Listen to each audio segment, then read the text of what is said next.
Assalamualaikum warahmatullahi wabarakatuh. Kami dari kelompok 1 ingin mempresentasikan analisis proses bisnis BPJS. Sebelumnya kelompok kami terdiri dari Ahmad Hoidir, saya sendiri Renia Nur Ais, dan Endin Dikas Dreita Dea Ikawang.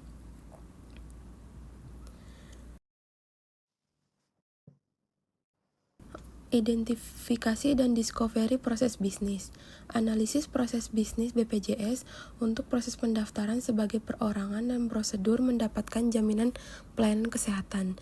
BPJS Kesehatan resmi beroperasi pada 1 Januari tahun 2014 sebagai pelaksana program jaminan kesehatan JKN berdasarkan Undang-Undang Nomor 40 Tahun 2004 dan Undang-Undang Nomor 24 Tahun 2011. Adapun visi dan misi dari BPJS yaitu menjadi badan penyelenggara yang dinamis, akuntabel, dan terpercaya untuk mewujudkan jaminan kesehatan yang berkualitas, berkelanjutan, berkeadilan, dan inklusif. Lalu untuk misinya sendiri, yang pertama meningkatkan kualitas layanan kepada peserta melalui layanan terintegrasi berbasis teknologi informasi. Yang kedua, menjaga keberlanjutan program JKN KIS dengan menyeimbangkan antara dana jaminan sosial dan biaya manfaat yang terkendali.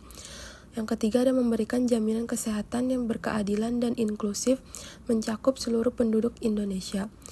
Yang keempat ada memperkuat engagement dengan meningkatkan sinergi dan kolaborasi pemangku kepentingan dalam mengimplementasikan program JKN. Yang terakhir ada meningkatkan kapabilitas badan dalam menyelenggarakan program JKN KIS secara efisien dan efektif yang akuntabel, berkehati-hatian dengan prinsip tata kelola yang baik, SDM yang produktif, dan mendorong transformasi digital serta inovasi yang berkelanjutan.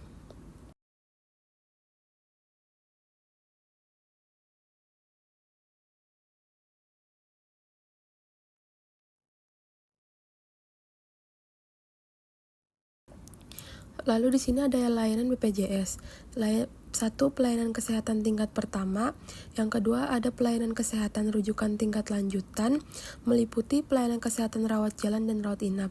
Yang ketiga, ada pelayanan persalinan yang ditanggung BPJS Kesehatan di fasilitas kesehatan tingkat pertama maupun tingkat lanjutan adalah persalinan sampai dengan anak ketiga, tanpa melihat anak yang dilahirkan dalam keadaan hidup atau meninggal. Yang keempat, ada pelayanan ambulans. Fasilitas ambulan menjadi tanggungan BPJS Kesehatan dan hanya diberikan untuk pasien rujukan dari fasilitas kesehatan satu ke fasilitas kesehatan lainnya yang bertujuan menyelamatkan nyawa pasien.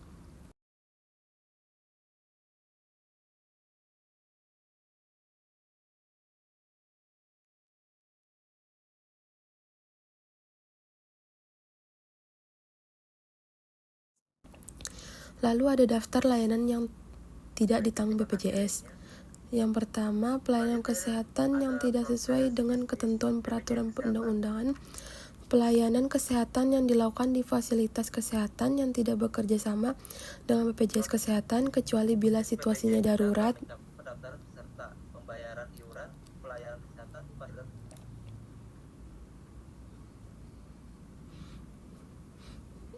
Lalu, pelayanan kesehatan terhadap penyakit atau cedera akibat kecelakaan kerja yang dijamin oleh program jaminan kecelakaan kerja atau menjadi tanggungan pemberi kerja.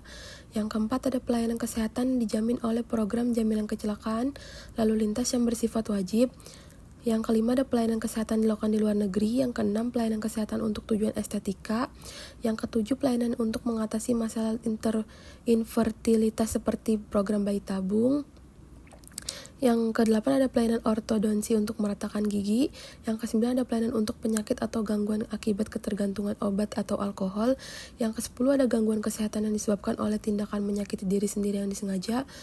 Yang kesebelas ada pelayanan pengobatan komplementer, alternatif, dan tradisional yang belum dinyatakan efektif berdasarkan penilaian teknologi kesehatan.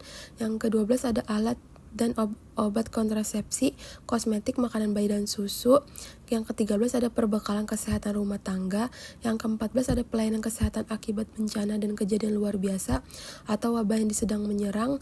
Yang ke-15 pelayanan kesehatan pada kejadian tak diharapkan yang dapat dicegah, misalnya kesalahan pada terapi dan diagnosis atau ketidaklayakan alat kecuali komplikasi. Yang keenam ada pelayanan kesehatan. Yang ke-16 ada pelayanan kesehatan yang diselenggarakan dalam rangka bakti sosial. Yang ke-17 ada pelayanan kesehatan akibat tindak pidana penganiayaan, kekerasan seksual, korban terorisme, dan tindak perdagangan orang. Yang ke-18 ada pelayanan kesehatan tertentu yang berkaitan dengan Kementerian Pertahanan tentu diberikan.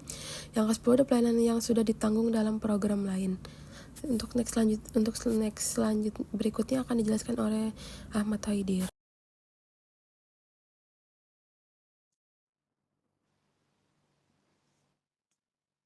Baik, terima kasih Renia. Selanjutnya ada proses bisnis BPJS Kesehatan.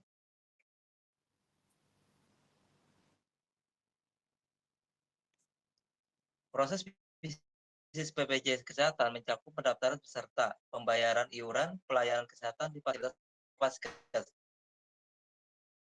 BPJS Kesehatan beroperasi dengan sistem terujukan berjenjang dimulai dari fase tingkat pertama atau VKTP, seperti puskesmas atau klinik, lalu ke paskes lanjutan jika diperlukan. Oke, next.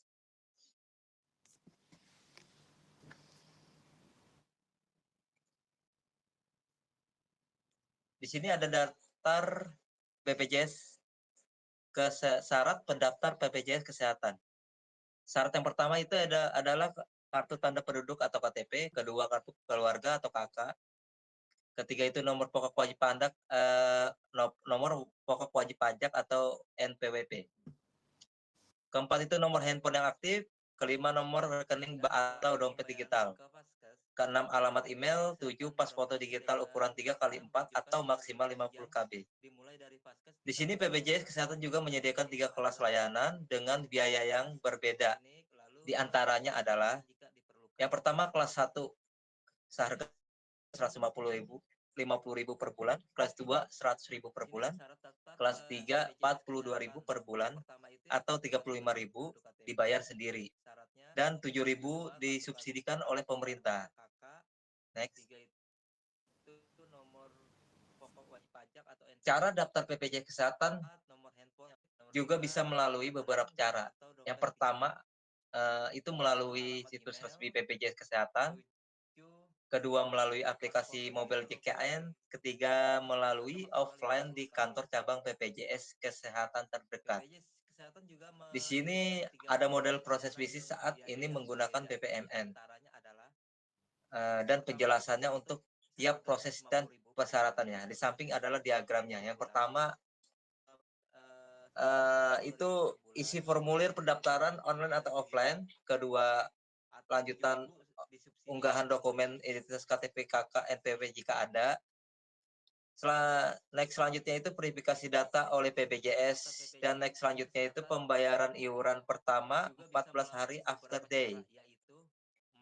Lalu lanjut ke sebelah kiri saya notifikasi perbaikan. Next notifikasi perbaikan jika perlu rujukan atau PKRTL dan selesai. Atau kembali ke pembayaran iuran pertama 14 hari after day itu melalui aktivasi kepesertaan diberikan. Selanjutnya yaitu pelayanan kesehatan diberikan, pelayanan di kesehatan diberikan, dan selanjutnya Vaskes ajukan klaim ke BPJS, selanjutnya verifikasi klaim dan pembayaran ke Vaskes, dan selesai.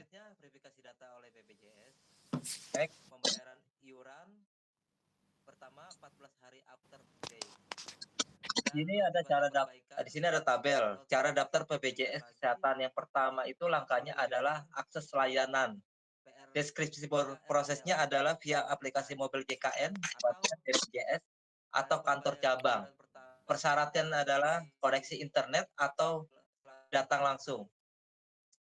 Yang kedua itu adalah isi formulir, melengkapi data NIK, nama, alamat, keluarga, email, dan nomor HP yang aktif. Persyaratannya itu harus sesuai dengan data Dukcapil. Langkah ketiga, upload dokumen. Deskripsi prosesnya, KTP dan KK scan atau foto. Persyaratan itu file jelas dan harus valid. Langkah keempat itu verifikasi. Deskripsi prosesnya itu sistem mencocokkan data dengan Dukcapil. Dengan persyaratan data Dukcapil harus aktif dan lengkap. Langkah ke-6 itu via dibuat. Deskripsi prosesnya itu sistem mengirim nomor pembayaran ke peserta dengan persyaratan email dan nomor HP harus aktif. Langkah ketujuh itu bayaran iuran. Deskripsi prosesnya itu transfer ke via melalui bank atau e-wallet. Dengan persyaratan harus bayar iuran selama 1 bulan. Dan terakhir itu status aktif. Artinya dengan deskripsi proses itu status aktif otomatis setelah 14 hari. Persyaratan itu tidak ada kendala, verifikasi atau sistem. Next. Bukan yang itu. Di sini akan dilanjutkan oleh teman kami yang bersama Endin Dea Dikas Terita Singkawang. Oke, kami persilakan Dea. Penjelasan dan persyaratan proses pendaftaran. Langkah pertama yaitu datang ke FKTP Kami ulangi lagi cara daftar PPJS yang terdaftar, membawa KIS atau KTP. Lalu petugas akan melakukan verifikasi melalui aplikasi Piker untuk cek status kepesertaan. Status kepesertaan harus aktif dan tidak ada tunggakan. Lalu dokter akan melakukan pemeriksaan dan tindakan dasar tergantung pada kondisi medis peserta. Yang keempat yaitu surat rujukan. Jika tidak bisa ditangani, dibuat surat rujukan ke rumah sakit. Surat rujukan hanya untuk kondisi yang memenuhi syarat. Selanjutnya yaitu rumah sakit akan memverifikasi rujukan dan memberikan pelayanan. Surat rujukan harus sah dan peserta harus aktif. Rumah sakit akan mengajukan klaim ke BPJS melalui sistem INA, CBGS, dan dokumen dan layanan sesuai klaim.